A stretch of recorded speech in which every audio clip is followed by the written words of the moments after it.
आदमी ने बहुत ही खूबसूरत लड़की से शादी की। शादी के बाद दोनों की जिंदगी बहुत ही प्यार से गुजर रही थी। वह उसे बहुत चाहता था और उसकी खूबसूरती की हमेशा तारीफ किया करता था। लेकिन कुछ महीनों बाद उस लड़की को चर्म रोग हो गया। धीरे धीरे उसकी खूबसूरती जाने लगी।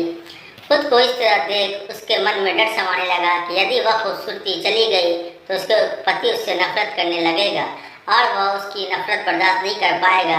इसी बीच एक दिन पति को किसी काम से शहर जाना पड़ा। काम खत्म करने के बाद जब वह घर वापस लौट रहा था, उसका एक्सीडेंट हो गया। एक्सीडेंट में उसने अपनी दोनों आंखें खो दी। इसके बावजूद भी उन दोनों की जिंदगी समान तरीके से आगे बढ़ती रही।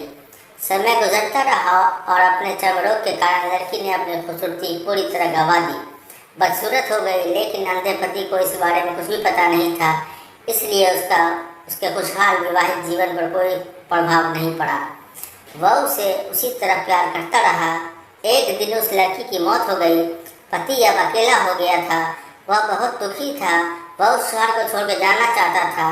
उसने अंतिम संस्कार की सारी क्रियाविधि पूर्ण की और शहर छोड़कर जाने लगा। तभी एक आदमी ने पीछे से उसे पुकारा और पास आकर कहा, अब तुम बिना सहारे के अकेले कैसे चल पाओगे?